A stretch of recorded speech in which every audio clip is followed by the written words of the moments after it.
चुन चुन के खास पेशकश हमारी, जिसमें काफ़ी चुन चुन करके सागर रूपी बाजार से कुछ मोती चुन करके लाते हैं हमारे एक्सपर्ट, ताकि आपके पोर्टफोलियो की चमक जो है वो बरकरार रहे। शरद जी के पास चलते हैं। शरद जी, आज आपने किन महत्वपूर्ण शेयरों को चुना है और उनको चुनने के पीछे महत्वपूर्ण वजहें क्या रही? तो इन द मीन टाइम एक आपको चीज बता दूं, कुछ समय पहले किसी ने रिलायंस इंडस्ट्री पूछा था। जी जी। तो रिलायंस इंडस्ट्री का ब्रेकआउट आ गया है सर, 1306 रुपए के ऊपर 1380 के टारगेट खरीदिए। निफ्टी भी देखिए प्लस रहेगा। मतलब निफ्टी का सपोर्ट जो मैंने आपको बोला था चलेगा, क्योंकि रिलायंस के अंदर एक पॉजिटिव ब्रेकआउट है। पिछले वीक के हाई को तोड़ रहा है, तो जो जी भी पोजीशन बना रहे थे 1280 के स्टॉप लॉस से बना लीजिए सर। ये स्टॉक चलने की तैयारी कर रहा है। नाउ आप देखिए, दो स्टॉक मेरी नजर में है। पहला है, देखिए मैं लगातार सीडीएमओ सेगमेंट का डिस्कशन कर रहा हूँ, जुबिलेंट फार्मोवा। बढ़िया स्टॉक है सर। आप देखेंगे तो लगभग $50 मिलियन के आसपास पीटी रेडियो फार्मेसी नेटवर्क में कंपनी ने इन्वेस्टमेंट किया है। जो अब ये नेटवर्क है 52 साइट के आसपास का इनका नेटवर्क बन जाता है, तो जो रेडियो फार्मेसी का नेटवर्क है वो सेकेंड लार्जेस्ट हुआ था यूएस में, और जो फ्यूचर बिजनेस ग्रोथ को बढ़ाएगा। Q2 में आप देखिए तो टोटल इनकम 5% वाई बढ़ती हुई दिखाई दी है। और रेडियो फार्मा में और ड्रग डिस्कवरी सर्विसेज में यहाँ पर आप देखेंगे तो बिल्कुल बेहतरीन रेवेन्यू ग्रोथ देखने को मिली है। EBITDA करीब 19% आपको देखने को मिला है वाई वाई बेसिस पर, क्योंकि सीडीएमओ स्टेराइल इंजेक्टेबल सीआरडीएमओ और जेनरिक सेगमेंट में यहाँ पर आप देखेंगे तो अच्छी प्रॉफिटेबिलिटी करंट क्वार्टर में दिखी है। स्टॉप लॉस डालिएगा 1080, 1330 और 1450 के टारगेट के लिए। तो जुबलेंट फार्मा बिल्कुल ध्यान में रखिएगा। दूसरा बलरामपुर चीनी, यहाँ ध्यान दीजिएगा। अगर आप ग्रॉस शुगर का प्रोडक्शन देखें तो जो प्रोजेक्शन है उस हिसाब से लगा 32 मिलियन टन के आसपास का इस सीजन में होना है। अगर आप देखेंगे तो अभी थोड़ा सा ओपनिंग स्टॉक ज्यादा होने की वजह से प्राइसेस पे थोड़ा सा प्रेशर देखने को मिलेगा। तो इंडस्ट्री भी रिक्वेस्ट कर रही है सरकार से कि साहब थोड़ा मिनिमम सेलिंग प्राइस को बढ़ाइए, सो दैट एक फेयर रिटर्न मिले प्रोड्यूसर्स को। हाउएवर वो होगा नहीं।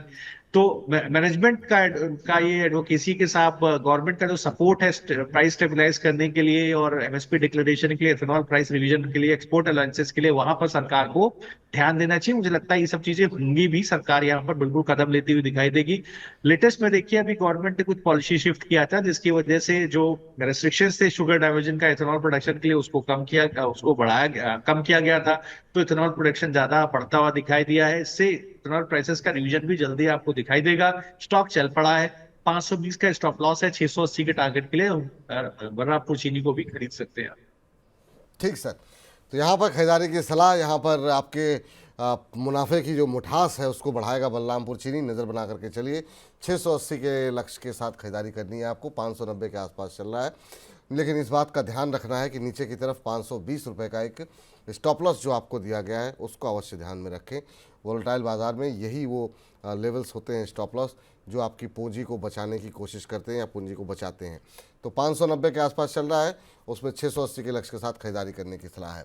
अगली कंपनी है जुबिलेंट फार्मोआ। जुबिलेंट फार्मोआ में खरीदारी करने की सलाह है। 1080 का एक स्टॉप लॉस आपको सुझाव दिया गया है कि वहाँ पर आप उसके नीचे जाए तो आपको अपना नुकसान जो है बुक करना चाहिए। लेकिन ऊपर की तरफ जो लक्ष्य निकल करके आ रहे हैं वो पहला टारगेट है 1330 रुपये का पहला टारगेट। वहाँ पर अगर थोड़ा सा मजबूती के साथ रुकता है तो फिर आपको 1450 तक के टारगेट यहाँ पर देखने को मिल सकते हैं। तो जुबिलेंट फार्मोआ और बलरामपुर चीनी, ये दो शेयर हैं जो कि शरद जी को पसंद आ रहे हैं। इसके अलावा रिलायंस के बारे में जैसा कि बताया गया, अब यहाँ पर जो है 1380 के आसपास का अब इसमें ब्रेकआउट जैसी स्थिति यहाँ पर निकलने को आ रही है। सर इसमें लेवल क्या बताया था सर आपने, शरद जी? जी, तो देखिए रिलायंस के अंदर मैंने आपको बोला था 1308 का भाव है। 1280 पे स्टॉप लॉस डालिए 1380 के टारगेट के लिए। तो बिल्कुल आप रिलायंस में टारगेट हिट। रहिए। 1320 का कॉल ऑप्शन भी खरीद सकते हैं। 1320 का कॉल ऑप्शन भी खरीद सकते हैं। 1380 का जो है टारगेट जो है वो हिट होता हुआ दिखाई दिया है। अब नया टारगेट जो है अब निकल करके आता हुआ, तो यहाँ पर आप रखिए नज़र। और जो है अब इस कार्यक्रम को समेटने का भी वक्त हो गया है, और जिन दर्शकों के सवालों के उत्तर हम नहीं दे पाए हैं उनसे क्षमा चाहेंगे। और शरद जी, आज की इस चर्चा में जुड़ने के लिए, तमाम दर्शकों के प्रश्न देने के लिए, उत्तर देने के लिए आपका बहुत बहुत शुक्रिया, बहुत बहुत धन्यवाद। चलते चलते सर कोई डिस्क्लोजर आपकी तरफ से? तो देखिए जितने भी स्टॉक्स डिस्कशन हुए, जो मैं जनरली डिस्कशंस करता हूँ सेक्टोरल स्टॉक सेक्टर्स का, स्टॉक्स का, वो क्लाइंट्स को रिकमेंडेड हो सकते हैं उनके पोर्टफोलियो में। तो मोस्ट ऑफ द स्टॉक जो मैं बोलता हूँ स्टॉक्स को क्लाइंट्स को रिकमेंडेड ही होते हैं सर। और जो क्लाइंट्स को आज भी पोजीशंस दी वो भी क्लाइंट को रिकमेंडेड हो सकती हैं। तो और देखिए निफ्टी ऑल टाइम हाई के पास आ गया विपुल जी, तो सभी दर्शक अच्छे से जाएं, एंजॉय करें सर। हो सकता है निफ्टी 34,337 372 तोड़े 24,600 की तरफ जाए, तो आपके पोर्टफोलियो में भी प्रॉफिट आएगा। चलिए, जब आप आए थे तब बाजार धीरे धीरे रिकवर कर रहा था, और अब आपके जाने के वक्त क्या ऊंचाई पर आप छोड़ के जा रहे हैं बाजार को, बुलंदियों पर सर। 130 अंक ऊपर इस समय निफ्टी जो है 24,261 का लेवल, 24,275 ये इंट्राडे हाई देखने को मिल रहा है। तो शानदार रिकवरी बाजार पे है और बहुत अच्छे लेवल पे आप छोड़ के जा रहे हैं सर। शुक्रिया, धन्यवाद आपका आज की इस चर्चा में जुड़ने के लिए।